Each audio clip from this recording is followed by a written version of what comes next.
पश्चिम पन्हाळ्यात नरके गटाला खिंडार पाडण्यात जनस्वराज्य पक्षाला यश आलं आहे।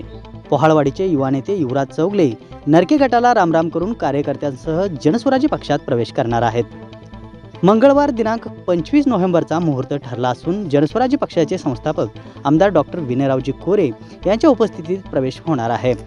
जिल्हा परिषद पंचायत समिती निवडणुकीच्या तोंडावर हा प्रवेश होत असल्याने आमदार चंद्रदीप नरके यांच्या गटासाठी हा धक्का ठरणार आहे। जनस्वराज्यमध्ये सध्या इनकमिंग वाढल्याने त्यांची शक्ती वाढत असल्याचं चित्र सध्या दिसत आहे। बाजारभोगा पंचायत समिती मतदारसंघात अवघ्या एका मताने झालेल्या पराभवाची यंदा परतफेड करण्यासाठी जनस्वराज्य पक्ष सज्ज असल्याचं झलक पाहायला मिळत आहे। पोहाळवाडी ग्रामपंचायतीत सुमारे 30 वर्षे चौगले यांची सत्ता राहिली आहे।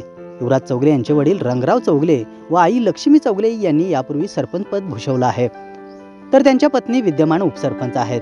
पोहाळवाडीचा चेहरा मोहरा बदलण्यात चौगले यांचा सिंहाचा वाटा आहे। विविध सहकारी संस्थेतही चौगले यांची सत्ता आहे। त्यांना मानणारा वर्ग मोठा आहे। पोहाळेतर्फे बोरगाव येथे लेझिम कुंभमेळ्याचे आयोजन करून दरवर्षी ह्या स्पर्धा यशस्वी पार पाडण्यासाठी युवराज चौगले यांचा पुढाकार असतो। ग्रामीण लोककला जिवंत ठेवण्यासाठी पदरमोड करून त्यांची सुरू असलेली धडपड वाखाणण्याजोगी आहे। त्यामुळे पंचक्रोशीत त्यांची एक वेगळी ओळख निर्माण झाली आहे।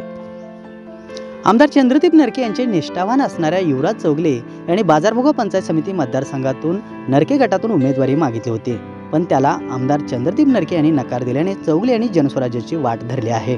गत निवडणुकीत नरके गटाचे प्रकाश पाटील अवघ्या एका मताने निवडून आले होते।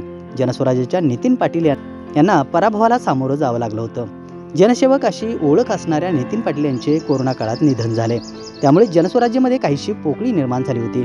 अवघ्या एका मताने नितीन पाटील यांच्या झालेल्या पराभवाचा वचपा काढून त्यांना श्रद्धांजली अर्पण करण्यासाठी आमदार कोरे यांचं नियोजन सुरू आहे। उमेदवारीची माळ युवराज चौगले यांच्या गळ्यात पडणार का, हे मात्र पाहावे लागणार आहे।